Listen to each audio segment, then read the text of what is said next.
Hello guys, कैसे हो सभी भाई बहनों। स्वागत है, राम राम है। मैं अंशी मारवाड़ी अपने यूट्यूब चैनल पर स्वागत है। तो आज की तो कहानी जोधाबाई की बहुत ही बढ़िया कहानी है। पुरलस्त कहानी हुनिया। एक सेठ सेठानी थे, उनके एक बेटा और एक बेटी थी। बेटी का नाम जोधाबाई था। घर में खूब धन धाय था।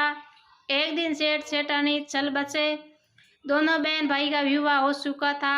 दोनों के दो दो बच्चे थे। पर अब बहन विधवा हो चुकी थी और अपने भाई के घर में रहती थी। इस बात से उसकी भाभी बहुत नाराज रहती थी।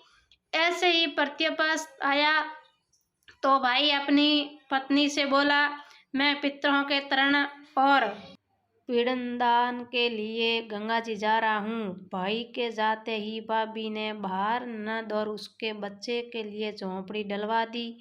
अपने बच्चे के साथ बहन झोंपड़ी में रहने लगी। सुबह शाम भाई के घर जाकर घर का सारा काम कर आती थी। बदले में भाभी बच्चा गुस्सा उसे खाने को दे देती थी। जब वो भी भाभी के घर आटा पीसने तो आटा सानने वाला कपड़ा अपने साथ ले आती। घर आकर उस आटे से सने कपड़े को पानी में घोलकर चूल्हे पर चढ़ाकर और पका कर अपने बच्चों से कहती, बेटा खीर खा लो। ऐसे ही समय बीतने लगा। एक बार भाभी ने उसे आटा छानने वाला कपड़ा ले जाते हुए देख लिया तो बोली, बाई जी, आटा खाने वाला कपड़ा कहाँ ले जा रही हो? इसे यहीं पर छोड़कर जाया करो। उसने वैसा ही किया। उस दिन भाभी ने उसे बच्चा गुस्सा भोजन भी नहीं दिया और बोली, कल आपकी माँ का सादर है, बिना बुलाए तो आना मत। हाँ, आगल में लगा ये पीपल पेड़ अगर अपनी जगह से हिले तो आ जाना। ये सुनकर वो बहुत दुखी हुई और रोती रोती वापस अपने घर आ गई। पहुंची तो बच्चे बोले, माँ भूख लगी है, कुछ खाने दो ना। ये बच्चे को बोली, बेटा आज हम सबका आवास है, भूखे ही सो जाओ।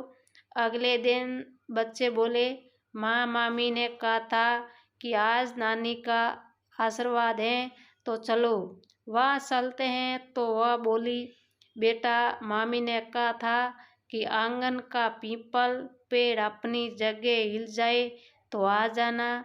तो बताओ, पेड़ कभी अपनी जगह से हिलता है? पत्ते हिलते हैं और टहनियाँ हिलती हैं। कभी पेड़ को हिलते देखा है? उसने बच्चों को समझाया कि बिना बोले नहीं जाना चाहिए। शाम हुई तो उसके भतीजे आए और बोले, माँ ने भोजन भेजा है। उसने देखा तो भोजन के नाम पर 2 सूखी रोटियां के ऊपर थोड़े से चावल रखे थे। यह देखकर उसे बहुत क्रोध आया और अपने बच्चों से बोली, इसे झोंपड़ी के ऊपर फेंक दो। और वो अपने बच्चों को भूखे ही लेकर सो गई। सारी रात गंगा माँ को याद करती रही और बोली, हे माँ गंगा, मेरे भाई की रक्षा करना, वो हमारी रक्षा करेगा। अगले दिन भाभी आई और बोली, भाई जी, कल तुम्हारे पिता का हरसंदन है, बिना बोले आना मत। लेकिन अगर आंगन का पीपल का पेड़ हिल जाए तो आ जाना। अगले दिन भी वो भाभी के घर भोजन के लिए नहीं गई। शाम को फिर उसके भतीजे आए और 2 सूखी रोटियां चावल के साथ दे गए। उसने फिर और रोटी और चावल झोंपड़ी के ऊपर फेंक दिए और भूखी बच्चों को लेकर सो गई और सारी रात रोती रही, माँ गंगा से प्रार्थना करती। इसी प्रकार पितृ पक्ष के 100 दिन बीत गए हैं और उसका भाई वापस घर आया तो उसने देखा कि उसके घर के आंगन में कीचड़ ही कीचड़ भरा है। वो अपनी पत्नी से पूछने लगा, ये कैसा कीचड़ है? मेरी बहन और उसके बच्चे कहाँ हैं? तो उसकी पत्नी बोली, शानदार, पूरे 100 दिन तक मैंने तुम्हारी बहन और भाजों के पैर कच्चे दूध से धोए हैं, इसलिए यहाँ कीचड़ हो रहा है। तुम्हारे पीछे से मैंने उसकी खूब सेवा करी, खीर पूरी खिलाई, फिर भी वो मुझसे नाराज होकर खेत में झोंपड़ी डालकर रह रही है।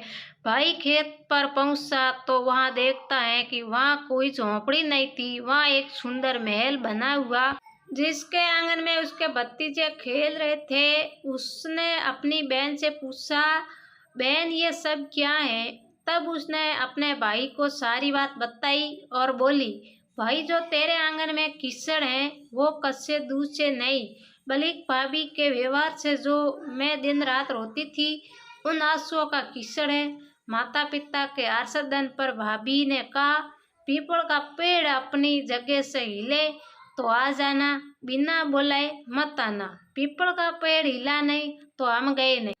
और शाम को उन्होंने 2 रोटी और चावल भिजवाए, जिससे गुस्से में मैंने झोंपड़ी के ऊपर फेंकवा दिया। माता पिता के आशीर्वाद और तेरे साथ गंगा भैया के कृपया से ये सूखी रोटियां सोने में और चावल हीरे मोतिया में बदल गए, जिसके प्रभाव से यह सब हुआ है। भाई ने अपनी बहन से अपनी पत्नी की गलती की माफ़ी मांगी और घर चलने को कहा। तब बहन बोली, भाई गंगा भैया ने तेरी रक्षा करी, तू हमारी रक्षा करेगा, लेकिन अब हम यही रहेंगे। ये सुन भाई ने अपने माता पिता को याद किया और बोला, मेरे पितृ जैसे मेरी बहन और भाइयों की रक्षा करी, उनके दुख काटे वैसे सबके काटना, सबकी रक्षा करना। कहानी को कहने वाले और सुनने वाले सब पर कृपया करना। तो भाई और बहनिया पूरी लास्ट तक कहानी देखियो, बहुत ही बढ़िया कहानी है। तो कैसी कहानी लगे मन कमेंट करना जरूर बताइयो और लाइक करियो, सब्सक्राइब करियो, ज़्यादा से ज़्यादा शेयर कर दियो कहानी ने। बहुत बहुत धन्यवाद है भाई और बहनों सबों ने।